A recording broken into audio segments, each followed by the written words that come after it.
Jengkot adalah makhluk atau objek dalam mitologi Jawa yang sering dikaitkan dengan keberadaan makhluk gaib atau kesaktian. Konon, jengkot adalah miniatur manusia atau makhluk halus yang dapat memberikan kekuatan supranatural kepada pemiliknya.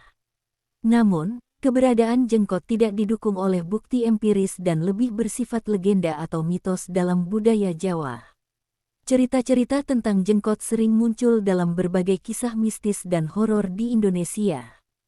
Tentu, berikut penjelasan lebih rinci tentang sejarah dan legenda jengkot.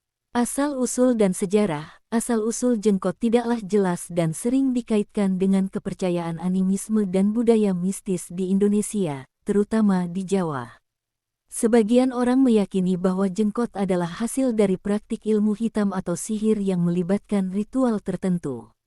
Ciri-ciri jengkot. Jengkot diyakini sebagai miniatur manusia kecil yang memiliki tubuh hitam, kulit keriput, serta mata yang terbuka. Mereka juga dikenal memiliki gigi tajam dan kuku yang panjang. Biasanya, jengkot disimpan dalam wadah tertentu seperti botol atau kotak kecil. Kepercayaan dan mitos. Banyak yang percaya bahwa jengkot memiliki kekuatan supranatural dan dapat memberikan keberuntungan atau perlindungan kepada pemiliknya.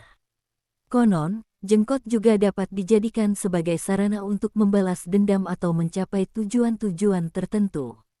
Penyebaran cerita dan legenda. Cerita tentang jengkot sering menjadi bagian dari kisah-kisah mistis dan horor dalam budaya Indonesia, baik dalam bentuk cerita lisan maupun dalam karya sastra dan film.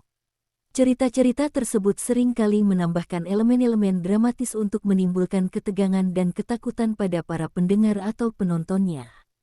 Kontroversi dan skeptisisme. Meskipun banyak yang percaya pada keberadaan jengkot, ada juga yang skeptis terhadap fenomena ini.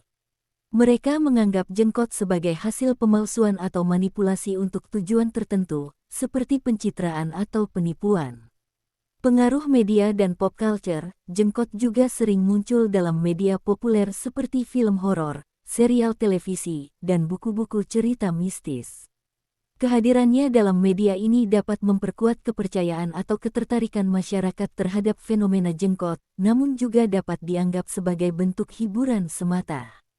Dalam keseluruhan, jengkot merupakan bagian dari warisan budaya dan kepercayaan mistis yang kaya di Indonesia, namun keberadaannya masih menjadi perdebatan antara keyakinan dan skeptisisme.